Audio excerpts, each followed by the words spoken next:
Bismillahirrahmanirrahim. Bismillahirrahmanirrahim. Assalamualaikum warahmatullahi wabarakatuh.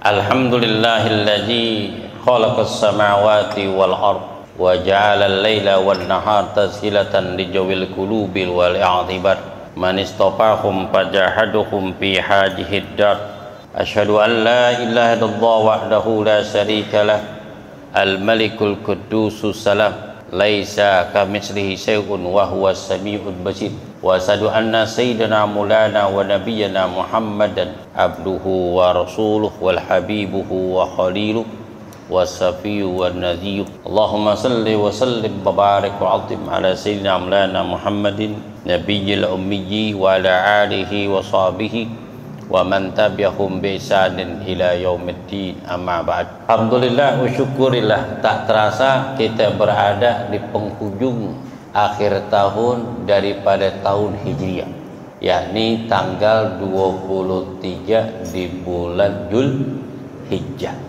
Di bulan Hijriah ini adalah bulan yang telah ditentukan oleh para sahabat Nabi di zaman Sayyidina Umar Ibnul Khattab radhiyallahu taala anhu. Beliau memutuskan bahwasanya tahun baru bagi umat Islam itu jatuh pada tanggal 1 di bulan Muharram. Sesuai dengan kitab Allah di dalam surah At-Taubah ayat 36, Allah Ta'ala berfirman, Inna iddatash syuhur indallahi isna asyara syahran bi kitabillah yauma khalaqas samawati wal ard minha arba'atul hurum zalika dinul qayyim. Sesungguhnya bilangan bulan di sisi Allah Ta'ala itu ada 12 bulan yang telah Allah tetapkan sebelum Allah ciptakan langit dan bumi. Dari 12 bulan itu 4 bulan yang dimuliakan oleh Allah, zalika dinul qayyim.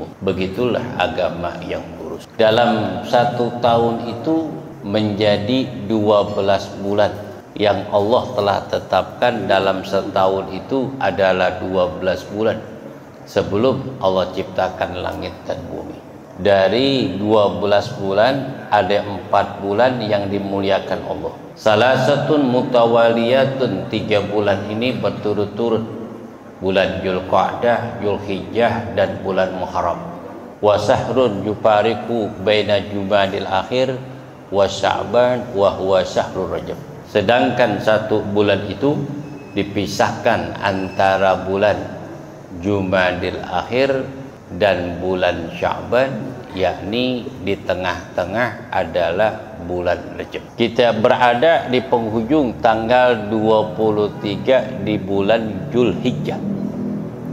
Ditempatkan pada tanggal 23 pada malam ini di bulan Dzulhijjah, di akhir bulan dan di penghujung daripada hari tahun 1444 Hijriah. Seminggu lagi kita akan menjumpai tahun baru Hijriah. Kita sambut tahun baru Hijriah dengan memperbanyak ibadah kepada Allah Subhanahu wa taala di dalam meningkatkan kualitas iman dan takwa kita kepada Allah Subhanahu wa taala dan memperbaiki dalam urusan dunia kita di tahun akan datang. Mudah-mudahan semua hajat dan keinginan dijabah oleh Allah Subhanahu wa taala. Dan kita pun jangan melupakan tahun 1444 Hijriah. Banyak kenangan-kenangan, kisah-kisah yang baik, kisah-kisah yang indah, pengalaman-pengalaman manis maupun pengalaman-pengalaman pahit yang kita tidak lupakan, dan masa-masa kejayaan ketika itu harus kita pertahankan di masa-masa yang akan datang, bahkan lebih kuat dan lebih kesempurnaan kesuksesan dan kejayaan kita. Kalau merintis dari kesuksesan, kejayaan dan kekuatan kita, itu lebih mudah merintis daripada menjaganya. Yang menjaganya itu sedikit repot, sedikit kekurangan dan kelemahan di dalam diri kita. Tapi kalau memproses di dalam suatu perkara apa yang diinginkan, cepat maupun lambat, ini akan terwujud. Alhamdulillah. Yang sulit itu mempertahankan. Umpama kita berdagang di dalam urusan dunia, sesuai dengan sabda Nabi SAW, waslihu dunyakum wa'milu li akhiratukum ka'annaka tamutu. Waslihu dunyakum ka'annaka ta'isu abadan. Perbaguslah, perbaikilah, persiapkanlah urusan dunia kamu, karena kita tinggal hidup di alam dunia ini adalah alam nyata. Apa yang kita persiapkan untuk hari esok, baik di dalam urusan dunia, otomatis hari ini lebih baik daripada hari kemarin. Bahwa robihun, mereka itu adalah orang yang beruntung. Orang kalau berdagang, umpama kemarin hari Senin dia punya keuntungan dari hasil dagang umpama 300.000.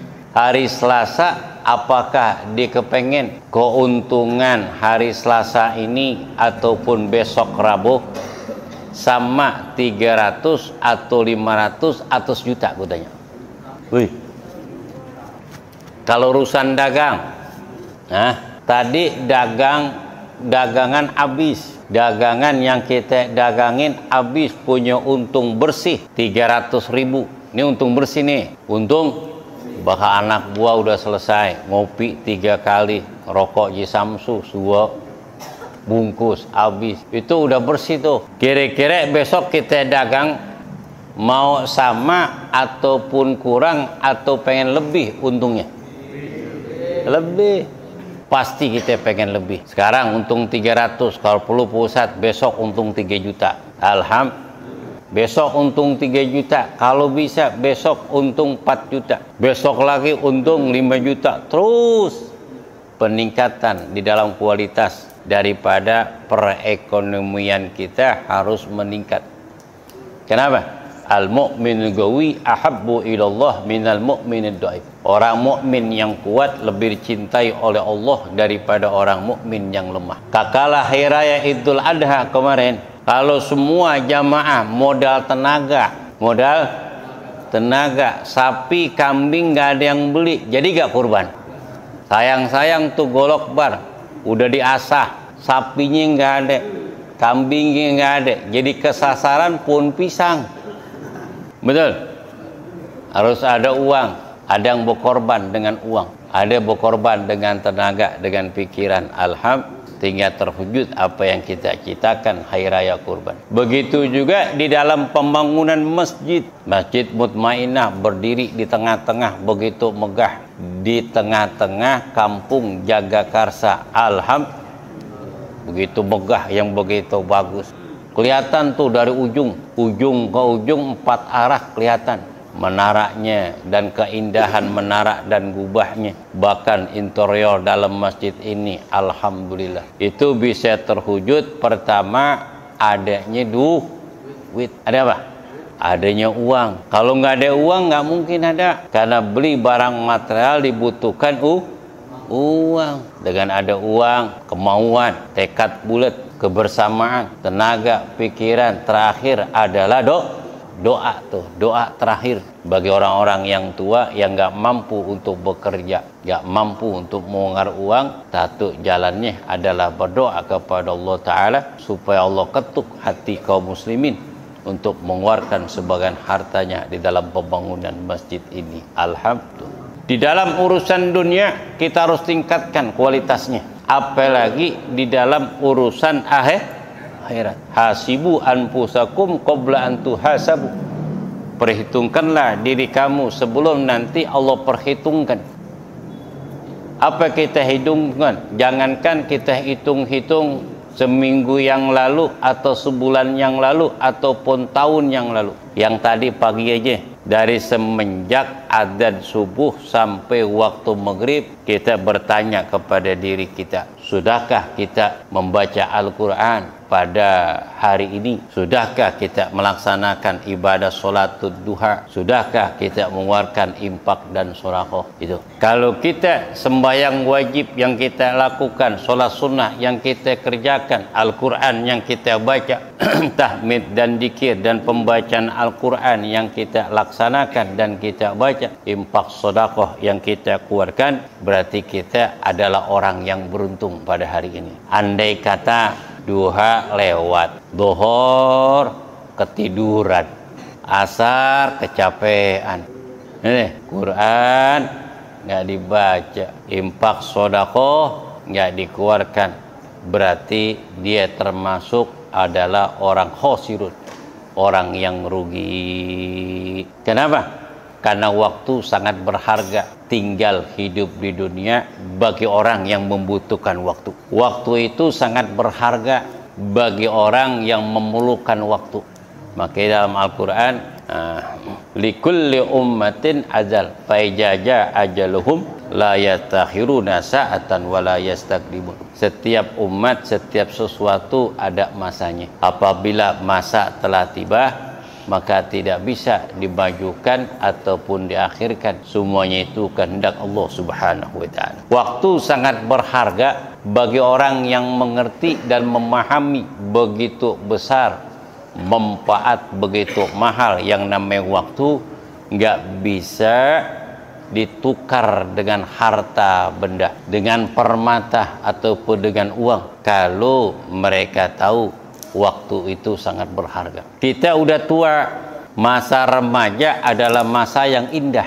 Ini kita umur 50 sampai 60, kelakuannya sama seperti remaja. Cocok gak gue tanya? Cocok gak? Malu ame uban yang tumbuh di kepala kita. Betul gak? Ubannya dihitemin, kumis numbuh putih. Kumis dia main, potong, jenggot keluar putih, jenggot ame kumis dikerok, rambut dihitemin, alis alis dihitemin, gigi opot, mantap, gigi diganti dengan gigi palsu, kulit keriput, perubahan nggak bisa. Maka waktu itu sangat berharga. Maka waktu yang terindah adalah waktu kita waktu belajar. Waktu belajar adalah belajar nuntut ilmu, adalah waktu yang terindah. Ittakhid wala taksal wala takun gopilan patuklik. Belajarlah kamu sungguh-sungguh. Orang yang belajar masih kecil sama seperti orang yang mengukir di atas apa? Di atas batu. Kalau orang yang sudah gede baru belajar ilmu, sama seperti orang mengukir di atas kaca ataupun di atas air. Itu nggak bakalan nampak. Umur 60-70, pengajian suruh ngapal mulu. Sepi zamannya, nggak balik lagi. Sepi gak? Belajar tajwid ditanya, berapa huruf idgham? Garuk-garuk. Berapa huruf ikhfa? Berapa panjangnya mad alif bis sukun? Berapa hukumnya tanwin? Itu keder. Jadi gimana pusat? Yang tua cukup ngaji, duduk di depan, dengerin, jangan nulis, jangan baca, dengerin aja. Dapat pahala 1000 rakaat melaksanakan sholat sunnah. Alhamdulillah. Belum duduknya kita etikaf. Pak, pernah sembahyang sholat sunnah 1000 rakaat? Saya belum pernah. Jangankan 1000 rakaat, Pak Ustaz, sholat tarawih aja milih-milih. Oh, di masjid yang jadi imam si Fulan, lama bener dah. Pindah ke musola. Tuh iman kita yajid wayang. Pertimbangkan dalam kehidupan kita. Karena waktu sangat berharga bagi orang yang mengetahui yang namanya waktu apalagi orang yang sudah meninggal dunia. Apa yang dibilang? Kakala sakaratul maut, laula akhartani ila ajarin qarib fasaddaqah wa kum minas sholihin. Ya Allah, jika engkau mengakhirkan ajalku walaupun hanya sesaat, aku akan sedekah dan aku termasuk dari golongan orang-orang yang soleh. Wala yu'akhirullahu nafsan idza jaa ajaluha wallahu khabirum bima ta'malun. Allah tidak akan mengakhirkan apabila ajal telah tiba, dan Allah Maha memberitahu apa yang kalian kerjakan. Dalam 1 tahun itu adalah 12 bulan. Ketika penetapan tahun baru bagi umat Islam terjadi pada zaman Khalifah Umar Ibnul Khattab radhiyallahu taala anhu. Setelah wafatnya baginda Nabi SAW dan wafat Khalifah yang pertama adalah Sayyidina Abu Bakar Siddiq. Kala zaman Khalifah Amirul Mukminin Sayyidina Umar Ibnul Khattab, beliau musyawarah min kubairis sahabah, bagaimana caranya untuk menentukan tahun bagi umat Islam. Apakah dimulai daripada bulan Rabiul Awal ataupun dimulai di bulan Ramadan, sesuai dengan sepakatan para sahabat. Ada para sahabat mengatakan bagaimana dimulai tahun baru bagi umat Islam itu ketika lahirnya baginda Nabi besar Muhammad SAW, yakni di bulan Rabiul Awal. Kita adakan tahun baru. Kemudian sahabat tidak menyetujui. Kalau tahun baru umat Islam jatuh pada tanggal 1 di bulan Rabiul Awal, bertepatan lahirnya Nabi, takut manusia fokus mendewa-dewakan Nabi melebihi akan Allah Subhanahu wa taala. Sebagaimana orang Nasrani mendewa-dewakan Nabiullah Isa, akhirnya dijadikan sebagai Tuhan di bulan Desember. Akhirnya ada memutuskan bagaimana kalau tahun baru itu jatuh pada tanggal 1 di bulan Ramadan. Karena di bulan Ramadan Allah Ta'ala menurunkan Al-Quran dan Nabi dilantik sebagai Nabi dan Rasul.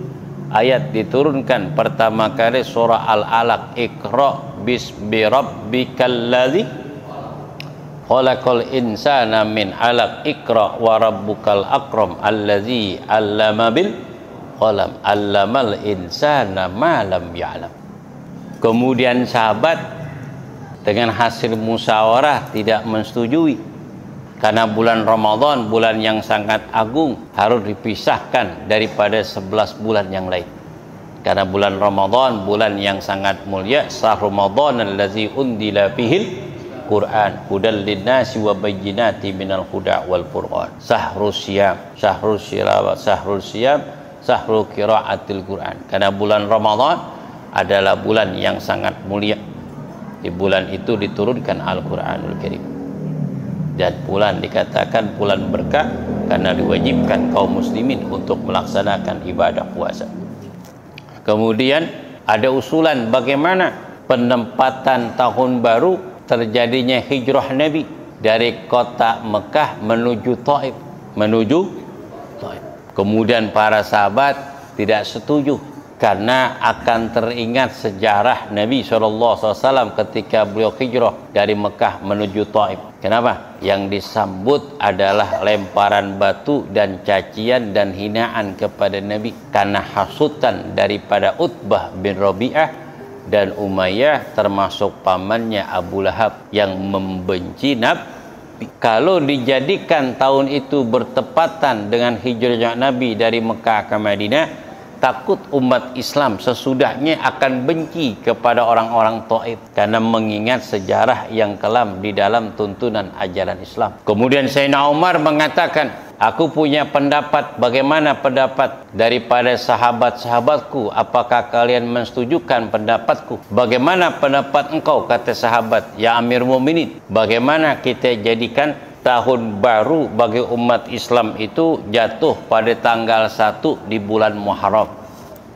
Karena bulan Muharram ini banyak kejadian-kejadian yang sangat istimewa, melukiskan keagungan dan kebesaran Allah Subhanahu wa taala yang Allah perlihatkan kepada makhluk di alam jagat raya ini untuk membenarkan dakwanya para nabi dan rasul terjadi pada tanggal 10 Asyura.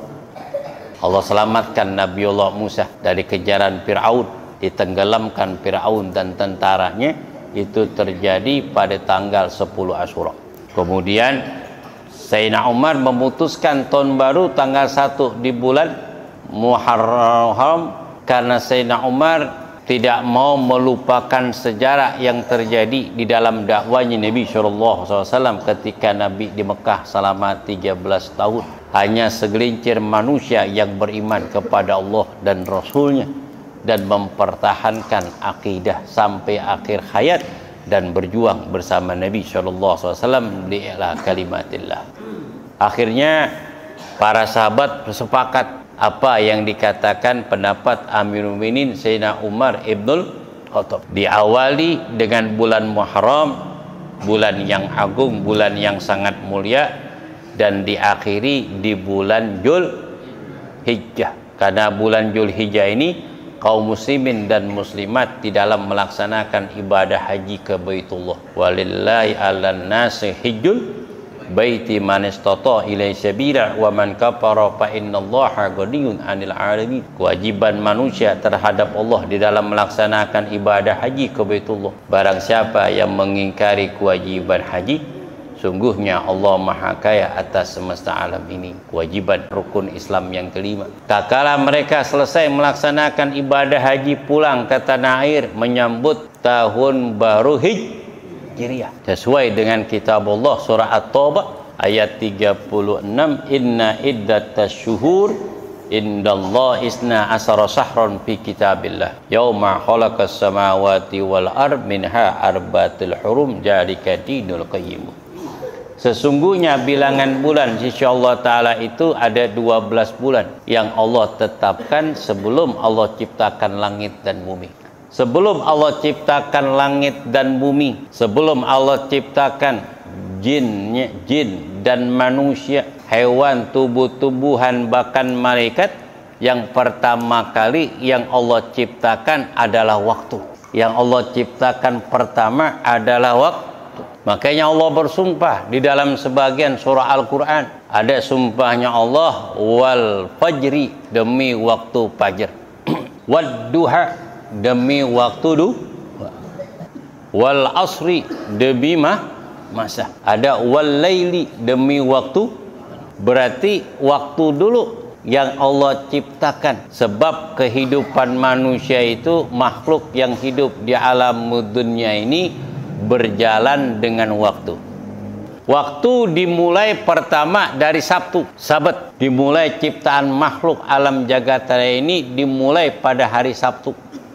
Allah ciptakan langit. Minggu Allah ciptakan bumi. Terus seisinya, terus. Hari Rabu Allah ciptakan nur cahaya. Hari Selasa Allah ciptakan binatang-binatang. Terus. Kemudian Allah ciptakan sempurna ini sampai manusia yang Allah ciptakan sempurna pada hari Kamis, ciptaan langit dan bumi dan seisinya. Sittati ayyam. Masa waktunya itu cuman 1 hari.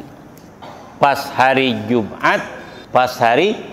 Jumat Allah ciptain tuh manusia. Manusia diciptakan oleh Allah pada hari Jumat. Berbarangan Allah ciptain tuh Arsyur Rahman dalam masa waktu berapa? 1 hari. Tercipta manusia itu, selesai ciptaan manusia Nabiullah Adam pada hari Jumat ba'da asar. Tercipta Nabiullah Adam. Pada hari Jumat manusia akan dibinasakan Allah Ta'ala bangkitnya yaumul qiyamah. Pada hari Jumat pula Allah akan hancurkan alam jagat raya ini. Allah hancurkan tuh yang namanya langit. Planet-planet berhamburan dan berjatuhan ke bumi. Bumi ini akan menjadi hancur. Ijazul zilatil ardudil jalaha. Itu terjadi pada hari Jumat. Dalam 1 tahun itu adalah bilangannya 12 bulan. Dalam 1 bulan ini 30 hari, paling banyak 29 hari. diawali bulan ini dari bulan Muharram dan diakhiri di bulan Dzulhijjah, hitungan Hijriyah, sedangkan bilangan hari pada tahun Masehi dimulai dari Januari diakhiri dengan bulan Desember. Bilangan harinya lebih banyak daripada hari tahun Hijriyah. Kalau tahun Hijriyah Masehi 365 hari. Kalau Hijriyah itu berkurang 5 hari. Jadi berkurang. Karena tahun Masehi itu bilangan hari paling banyak 31. Sedangkan Hijriyah 30. Oleh karena itu, sambutlah tahun baru Hijriyah dengan meningkatkan kualitas iman dan takwa kita kepada Allah Ta'ala, memperbaiki urusan dunia dan urusan akhirat yang tempat kembali kita kekal menghadap Allah Subhanahu wa Ta'ala. Di dalam kehidupan manusia ini, hari yang terbaik yang Allah berikan yang pertama kali kepada manusia adalah yauma khulidtu. Pada hari itu aku dilahirkan di alamud dunya, dipindahkan dari alamur rahim ke alamud dunya. Itulah hari yang terbaik buat kita. Lahir ke alam dunia dalam keadaan selamat, dalam keadaan sehat dan sempurna ciptaan Allah yang Allah berikan kepada kita. Laqad khalaqnal insana fi ahsani taqwim. Sedangkan kedua orang tua kita khawatir keselamatan janin ataupun tidak kesempurnaan tubuh janin daripada putra ataupun putrinya yang akan lahir. Takut tidak sempurna dalam ciptaan Allah. Kakala lahir ke alamud dunya dan dilihat tangannya, 5 jari kanannya, 5 jari sebelah kirinya. Jari kakinya juga sama, dihitungin atau dilihat matanya, alhamdulillah bisa ngelihat, hidungnya mancung kayak bapaknya, warna kulitnya putih kayak emaknya, kira nggak orang tuanya? Kira. Hari yang terbaik buat kita, pada hari itu kita dilahirkan dalam keadaan selamat, dalam keadaan sehat, ibu kita dalam keadaan sehat. Allah ciptakan diri kita dalam keadaan sempurna. Alhamdulillah. Pemindahan dari alam rahim ke alamud dunya dengan izin Allah. Kalau Allah nggak izinin, mustahil akan keluar tuh bayi yang gede banget. Lahir 4 kilo. Berapa ya? Nih, ini siapa yang sender nih? Bang Madi. Lahir 4 kilo. Dari lubang yang kecil, bayangin aja, lubang yang kecil keluar toto 4 kilo. Siapa yang ngasih makan di dalam rahim? Sedangkan mulutnya terkunci.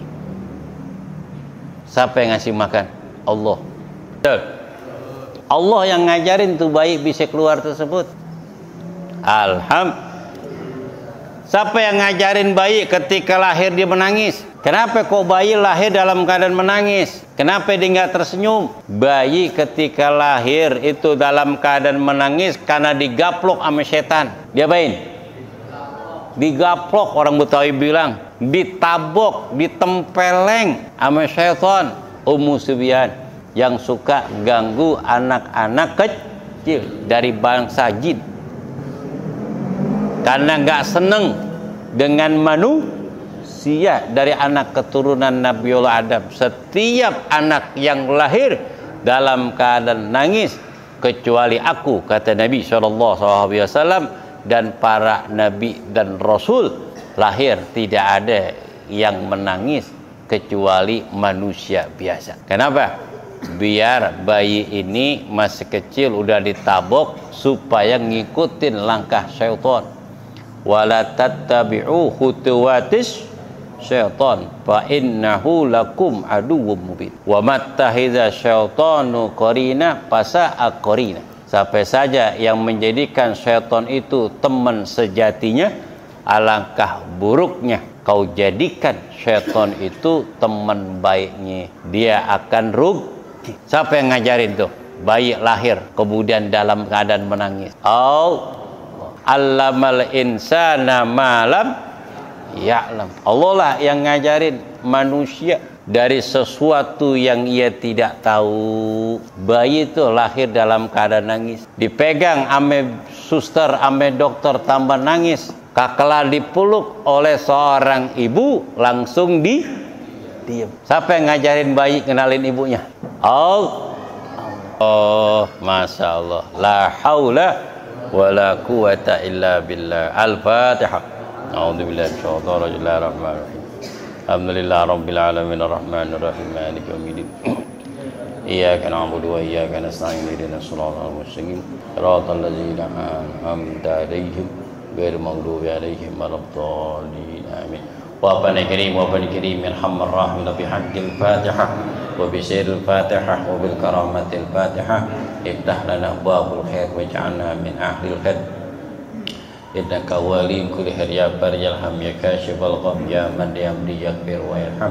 Da'wa subhanaka allahumma bi tahiyatin fi assalam wa akhiru da'wana alhamdulillahi rabbil alamin.